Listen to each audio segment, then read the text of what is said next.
But even in this place of temporary refuge, the multitudes discovered him. And grief for John the Baptist was lost in the compassion he felt for the crowds of men and women and many children who followed him so patiently, listening for the words that were comforting and healing, rejuvenating and restoring so many in the land.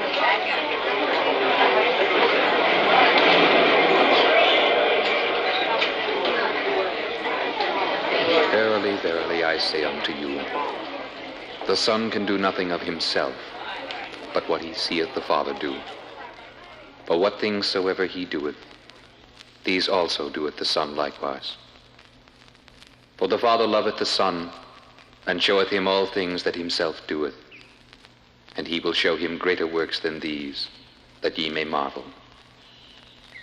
For as the Father raiseth up the dead, and quickeneth them, even so the Son quickeneth who he will. For the Father judgeth no man, but hath committed all judgment unto the Son, that all men should honor the Son, even as they honor the Father. He that honoreth not the Son, honoreth not the Father which hath sent him. Verily, verily, I say unto you, he that heareth my word and believeth on him that sent me hath everlasting life, and shall not come into condemnation, but is passed from death unto life.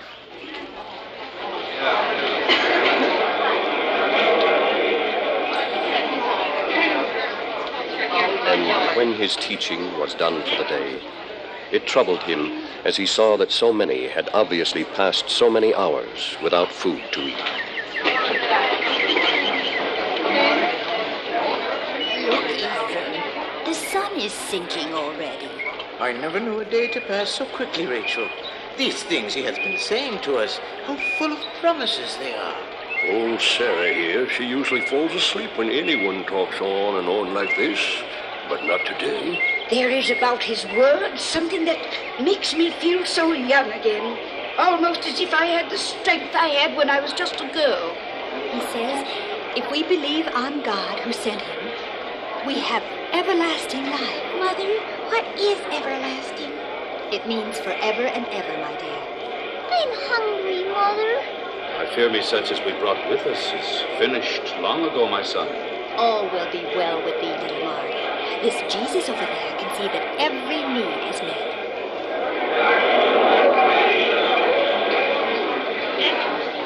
Master, send the multitude away, that they may go into the towns and country round about, and lodge and get victuals, for we are in a desert place.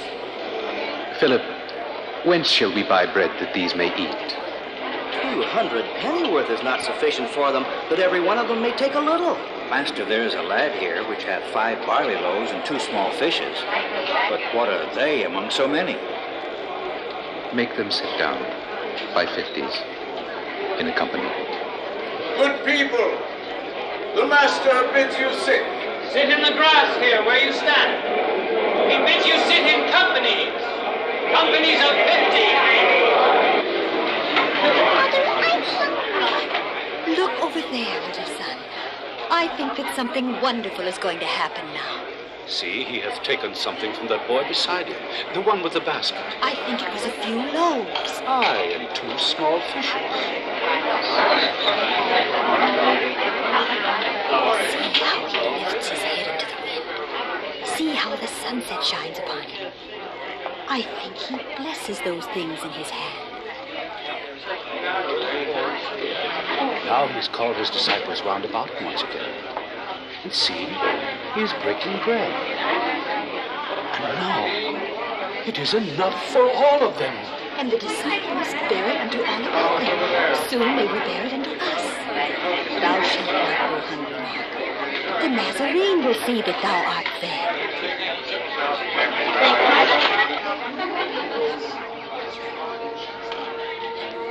I am the bread of life. He that cometh to me shall never hunger, and he that believeth on me shall never thirst. And we are told that the disciples gathered of the fragments that remained 12 baskets full. St. Matthew writes simply, and they that had eaten were about 5,000 men, besides women and children. After this miracle, Jesus again sought out the solitudes for himself. But he told the disciples to get into a boat and go before him into Bethsaida, where he would join them later.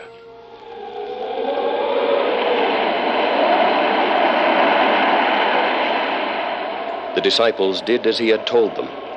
But here again, a storm arose once they were far out on the surface of the lake, and the wind became so strong that the use of sails was perilous.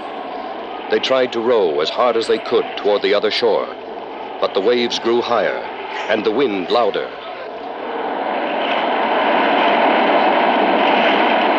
I doubt we shall reach the other side at all. Not if these waves rise any higher. Thomas, where is thy faith? Thou hast been told of this so many times. Thomas but have the courage to say out loud what many of us think. Look up yonder now. The moon hath altogether gone beneath those flying clouds up there.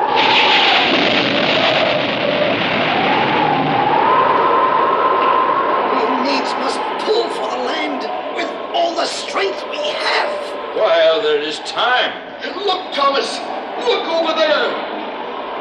Mine eyes deceive me. It looketh in the dark like Jesus. How can it be? He is walking in the water. If it be he and not a phantom, not just a phantom come to haunt us. It is a spirit. Oh, God in his mercy.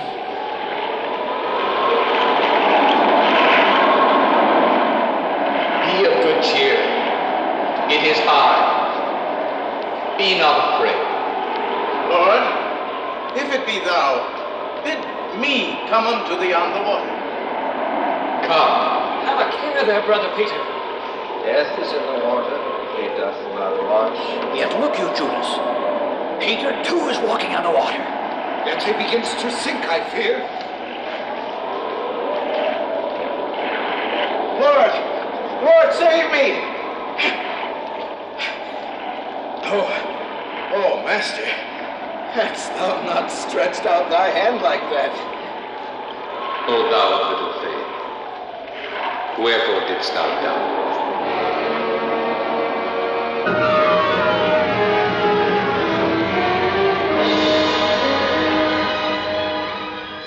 And so, Mark tells us, he went up unto them into the ship, and the wind ceased.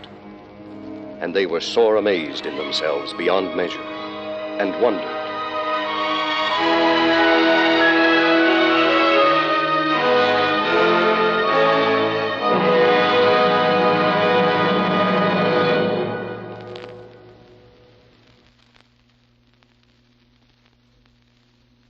Now it was that Jesus, seeking perhaps a rest from the multitudes who followed him about his familiar Galilee, decided to go with a few of his disciples, further afield than he had ever gone before. They departed, we are told, into the coasts of Tyre and Sidon.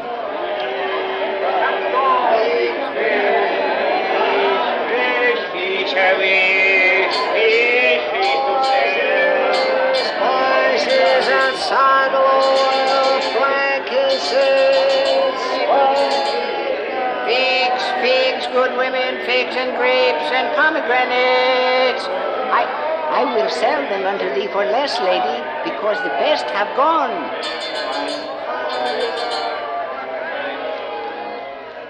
How is it with thy little daughter, lady? Thy little daughter, Tamar?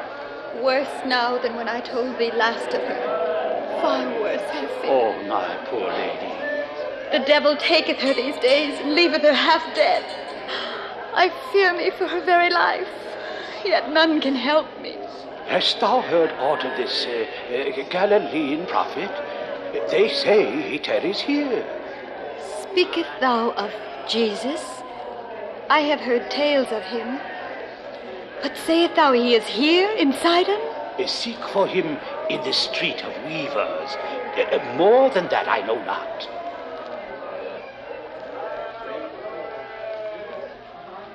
Master, there is a woman at the door who seeketh help of thee. She told us she had heard of thine arrival here in Sidon. She is a Phoenician woman, And here she cometh, Lord. Have mercy on me, O Lord, thou Son of David. My daughter is grievously vexed with the devil. You, sirs, you, his disciples, he doth not even answer me. And yet my daughter is in torment, sick unto death. Send her away, master, for she crieth after us. I am not sent but unto the lost sheep of the house of Israel. Lord, help me. Oh, help me. It is not meet to take the children's bread and cast it to the dogs. I never yet have heard him speak thus. Not to any man or woman. Dost thou not see he doeth it to test her, Brother Peter? He must discern the need for it. Truth, Lord. And yet the dogs eat of the crumbs which fall from the master's table. Aye, thou hast been many days afar from thine own people. Some have begun to doubt thee. Perhaps the time hath come to furnish them a sign. Why doth this generation seek after a sign? Verily I say unto you, there shall no sign be given unto this generation. If thou be a prophet of night and morning, past and future, there must be many a sign that thou couldst give. When it is evening, ye say, it will be fair weather, for the sky is red. And in the morning it will be foul weather today, for the sky is red and lowering. O ye hypocrites! Ye can discern the face of the sky, but can ye not discern the signs of the times? That is no answer. He doth answer our questions with more questions. Could it be that he doth not know the answers?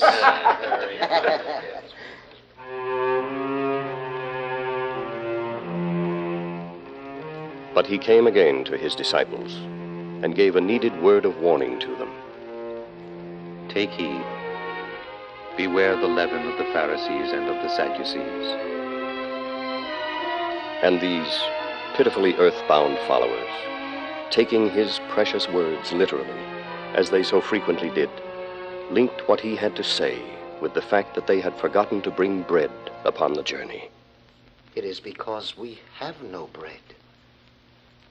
Why reason ye, because ye have no bread? Perceive ye not yet, neither understand? Have ye your heart yet hardened? Having eyes see ye not, and having ears hear ye not? And do ye not remember, when I brake the 5 loaves among the 5,000, how many baskets full of fragments took ye up? 12. How is it that ye do not understand?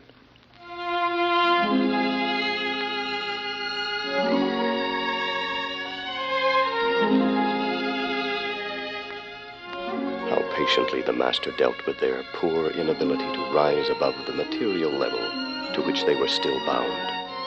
And yet, how patiently he showed them the need for living faith. The kingdom of heaven is likened unto a grain of mustard seed, which a man took and sowed in his field, which indeed is the smallest of all seeds. But when it is grown, it is the greatest among herbs and becometh a tree, so that the birds of the air come and lodge in the branches of it. So must they understand that even a grain of faith could help them reap the harvest for which he was so tirelessly fitting them. He must by now have yearned for some clear statement of his place in their hearts. Lifting so seldom their eyes above the level of mundane things, they still had failed to show some evidence that they grasped his true identity or glimpsed the truth about his mission. To this end, one day, far to the north in the cool meadows around the foothills of Mount Hermon, he questioned them. Whom do men say that I, the Son of Man, am? Some say that thou art John the Baptist. And some say that thou art Elias. And others Jeremias, or one of the prophets. But whom say ye that I am? For a moment, the unequivocal question hung suspended in the air, with Jesus yearning for a sharp, clear answer. And at last, for the first time in the record of the disciples, Simon Peter gave him the unquestioning response he longed for. Thou art the Christ, the Son of the living God. Blessed art thou, Simon Bar-Jonah. For flesh and blood hath not revealed it unto thee, but my Father which is in heaven. And I say also unto thee that thou art Peter, and on this rock I will build my church, and the gates of hell shall not prevail against it. And I will give unto thee the keys to the kingdom of heaven. And whatsoever thou shalt bind on earth shall be bound in heaven, and whatsoever shall be loosed on earth shall be loosed in heaven. And thus, at last, the Son of Man was recognized as the Son of God by one of his own. Yet even Simon Peter, loyal and loving as he was, incurred the anger of the Lord so shortly afterward.